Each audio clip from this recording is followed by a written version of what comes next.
Creations இன்னைக்கு butterscotch sauce எப்படி பண்ணுறதுன்னு பார்க்கலாம். இது கேரமல் சாஸ் அப்படின்னு சொல்லலாம். இந்த சாஸை நம்ம கேக்கில், ஐஸ்கிரீமோட டாப்பிங்ஸ்க்கு, பிஸ்கெட்டை டிப் பண்ணி சாப்பிட்றதுக்கு இந்த மாதிரி நிறைய ரெசிபீஸில் யூஸ் பண்ணலாம். இப்போ இந்த சாஸை வீட்லேயே எப்படி ரொம்ப ஈஸியாக பண்ணுறது அப்படின்னு சொல்லி பார்க்கலாம். இந்த ரெசிபி பண்ணுறதுக்கு மூணு இன்க்ரீடியன்ட்ஸ் இருந்தால் போதும். 1 கப் சர்க்கரை, 1/2 கப் ஃப்ரெஷ் க்ரீம், 1/4 கப் வெண்ணெய், 1/4 டீஸ்பூன் உப்பு.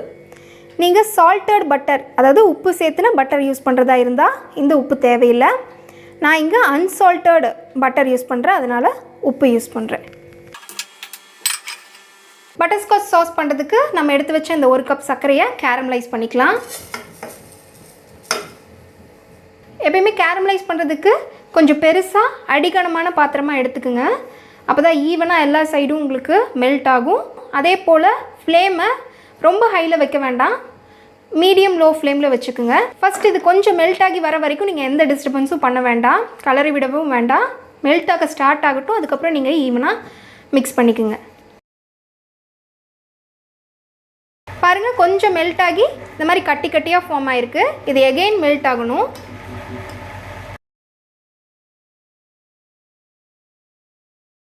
நம்ம இன்றைக்கி தண்ணியை ஆட் பண்ணாமல் கேரமலைஸ் பண்ணுறோம். இது தேன் கலரை விட கொஞ்சம் டார்க் ஆகணும், அது வரைக்கும் வெயிட் பண்ணலாம். கட்டி கட்டியாக இருந்ததுன்னா அதை அப்படியே உடச்சி விடுங்க, அப்போ தான் ஈவனாக எல்லாமே மெல்ட் ஆகும். பாருங்கள், இந்த மாதிரி தான் நீங்கள் கேரமலைஸ் பண்ணணும். ஃபஸ்ட்டு சர்க்கரையை போட்டோன்னா கொஞ்சம் மெல்ட் ஆகி சர்க்கரை கட்டி கட்டியாக ஃபார்ம் ஆச்சு. எகெயின் அந்த சர்க்கரை மெல்ட் ஆகி இந்த மாதிரி வந்திருக்கு. இது இன்னும் தேன் கலரில் ஆகும். தேன் கலரில் ஆகி கொஞ்சம் டார்க் ஆகணும், அதுக்கப்புறம் நம்ம அடுப்பு ஆஃப் பண்ணிடலாம். இந்த ஸ்டேஜில் கொஞ்சம் கவனமாக எல்லா இடத்தையும் நல்லா கலரி விடுங்க, இல்லாட்டி ஒரு சைடு மட்டும் தீஞ்சு போயிடும்.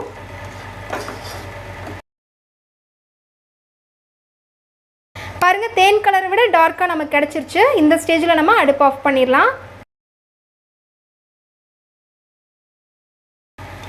அடுப்பு ஆஃப் பண்ணிவிட்டு இம்மீடியட்டாக பட்டர் ஆட் பண்ணிக்கோங்க.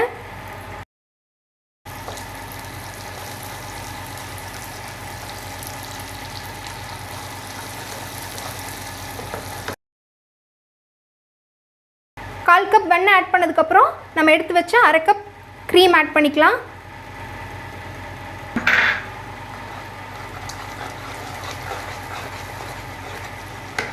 அடுப்பு ஆஃப் பண்ணோன்னே பட்டர் ஆட் பண்ணுங்கள். அது நல்லா மிக்ஸ் ஆனதுக்கப்புறம் இம்மீடியட்டாக க்ரீம் ஆட் பண்ணுங்கள். லேட் பண்ணாதீங்க, அதுக்கப்புறம் இது கெட்டி ஆகிடும். ஸோ இதில் 1/4 டீஸ்பூன் உப்பு ஆட் பண்ணிக்கோங்க.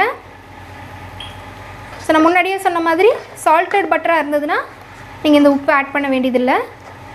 பாருங்கள், இப்போ இது இந்த மாதிரி கன்சிஸ்டன்சி இருக்குது. இது ஆற இன்னும் கெட்டி ஆகும். இது உங்களோட கன்சிஸ்டன்சிக்கு தகுந்த மாதிரி நீங்கள் அட்ஜஸ்ட் பண்ணிக்கலாம். இன்னும் ரொம்ப திக்காக வேணும்னா க்ரீம் கொஞ்சமாக போட்டு ரொம்ப நேரம் நீங்கள் குக் பண்ணலாம். இல்லை தின்னாக வேணும்னா க்ரீம் இன்னும் கொஞ்சம் அதிகமாக போட்டு கம்மியாக நீங்கள் குக் பண்ணலாம். அவ்வளோதான், கேரமல் சாஸ் ரெடி ஆகிடுச்சு. இது நீங்கள் ஒரு ஏர்டைட் கண்டெய்னரில் போட்டு ஃப்ரிட்ஜில் வச்சுக்கலாம். ஃப்ரிட்ஜில் வச்சிங்கன்னா 1 மந்த் வரையிலும் கூட யூஸ் பண்ணலாம். இல்லை ஃப்ரீசரில் வச்சிங்கன்னா 2 மந்த்ஸ் வரைக்கும் கூட நீங்கள் யூஸ் பண்ணலாம். ஃப்ரிட்ஜிலேருந்து எடுக்கும்போது அது கெட்டியாக இருக்கும். ஸோ எப்பப்போ யூஸ் பண்ணுறீங்களோ அப்பப்போ லைட்டாக மெல்ட் பண்ணி யூஸ் பண்ணிக்கோங்க.